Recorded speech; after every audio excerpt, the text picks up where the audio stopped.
Hi everyone, welcome back to my channel. If you're new here, my name is Lynn. If not, welcome back. For today's video, we're going to be talking about mottled leaf Hoyas. If that sounds exciting, keep on watching.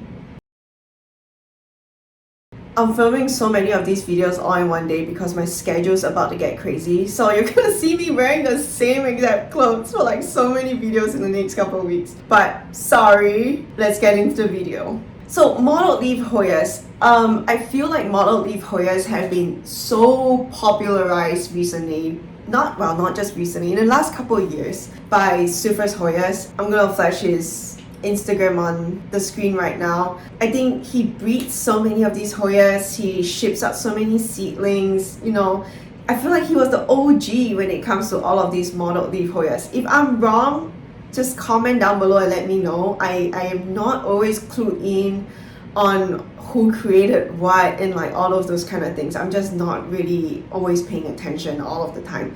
But I do feel like he's the granddaddy of like mottled leaf Hoyas. A lot of them are Swiffers. This is not going to be a care related video like the other three videos are. This is more so for me to showcase some fun mottled leaf Hoyas for you to see today that are of like a different price range, so you can like pick a mottled leaf Hoya that works for you. I have two outer variegated examples today and one inner variegated example, so we'll just do the inner variegated example first. This is the Hoya incrassata inner variegated. This is, I feel, a very interesting mottled leaf Hoya.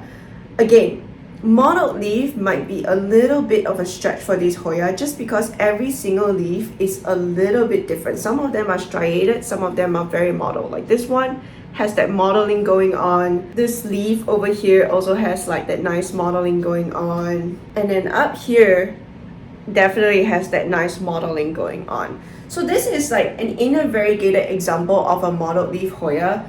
And this is definitely within like the price range of most Hoya collectors. I would say the budget, like what you should budget for if you're planning to get incrassata inner variegated, a cutting would probably run you like somewhere between $10 to $20 depending on the size of the cutting, and probably less than $30. If you're buying like a full-on established mature plant, obviously the price would be different. I got my cutting for like $20 something, I think.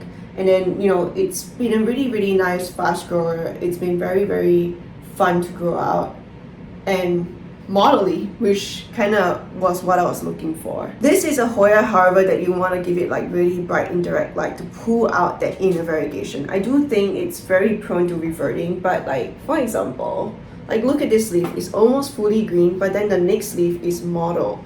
So don't be like too worried if you see like a full-on green leaf. Like give it more light and a chance to grow up the next note. And if it's like consistently green for 2 notes, I think that's when you can chop and re-trigger the original note. But like even from these like seemingly green leaves, when it grew closer to the light source, like look at this yellow variegation. The newest one is like the most variegated and the most mottled. The point is, it does need higher light to pull out that variegation. So if you're worried about reversion, maybe don't get this incrassata because I do think it's prone to reversion. The next incrassata I want to talk about is the Hoya incrassata elbow or outer variegated. This, I have 2 different mother plants here. This is probably the less mottled of the 2. So if you look over here, this leaf is nice and mottled and marbly, and then these other leaves are less so. But then along the corner of this leaf, you can see that mottling coming back again. The incrassata elbow doesn't revert on me ever. Like every leaf is always consistently variegated with an elbow margin. It doesn't revert. But the mottling does change with every single leaf. I think this is probably the most attractive mottled leaf so far. Very bubbly, very marbly, and very mottled. Similarly to the incrassata inner variegated, I do think these Hoyas benefit from bright indirect light. All of these are grown under grow lights and they seem to do really well under grow lights, and that mottling seems to come out more with a higher amount of light. So you have a nice bright grow light. I do recommend shining them on these Hoyas. They do seem to need them for the variegation to pop. The second incrassata elbow I want to show you is my more mottled one. So these are bought from different sellers, and that is my next tip. I think when you're looking for incrassata outer variegated, don't just like go for the brand name like, oh, it's an incrassata outer variegated, that's exactly what I want, I'll buy it. No, like shop carefully and slowly and ask the seller for like different cuts and to look at the leaves and how they look like on the mother plant.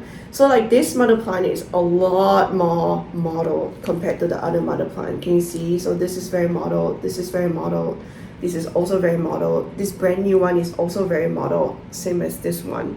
If you compare that with this other mother plant that I got from a different seller, very different looking specimens, although they are both Hoya incrassata elbows. So make sure when you're shopping for your Hoya incrassata elbows or in a variegated that you're choosing the genetics on the note and not just a name. And that goes with every other Hoya purchase. A Hoya incrassata elbow is probably going to cost about the same as a Hoya incrassata in a variegated, and I don't think they're like super rare or anything. I think you can usually find it on Palm Street, online, Facebook, Etsy, all of those usual places. And they are not like, funny enough, not super popular.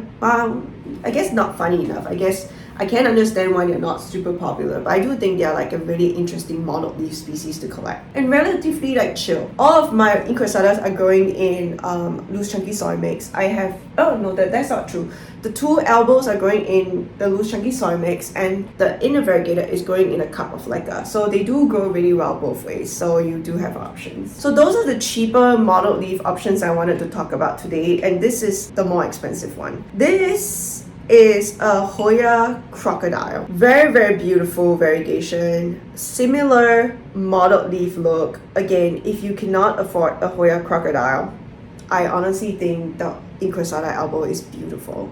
I mean, let me hold them side by side so you can see. If you get a good incrassata, I mean, I feel like the incrassata variegation is even nicer than the crocodile on this particular specimen. But yeah, you don't need the Hoya crocodile or the Swiffer candy or Swiffer whatever, nightmare. There's like so many different Swiffers now, I have lost track. To get the mottled leaf look and to satisfy that mottled leaf itch if you cannot afford a more expensive mottled leaf Hoya. I do think the incrassatas are really good alternative. But this is the Hoya crocodile, and it has a really nice modeling going on. The stems are bright pink, and this is already fully rooted in water, and it grew out this extra note that I just recently chopped and propped so that I can grow two plants at the same time. And this is probably my top tip when it comes to growing out bigger mother plants. Just like, don't be scared about chopping it early, and treat this as like an insurance cutting. In case this one dies, you still have a remnant, right?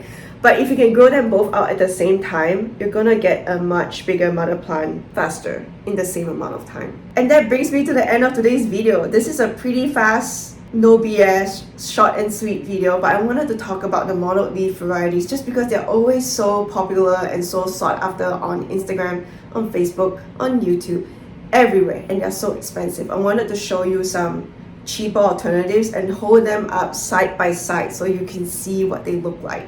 You don't need the most expensive one. If you have the money and you want to go collect them all. If you have the means, go do it if it brings you joy. But if you don't let it stress you out. You can get a cheaper alternative like the incrassata elbow to scratch the itch. If you enjoyed today's content, please give the video a thumbs up. If you have any questions, please comment down below. If you just want to say hi wherever you are in the world, please comment down below. If you enjoyed my video and you want to see more Hoya content and sometimes a very rare orchid / sansevieria / houseplant video from time to time that you can ignore, please subscribe to the channel. I hope you have a wonderful day. Bye.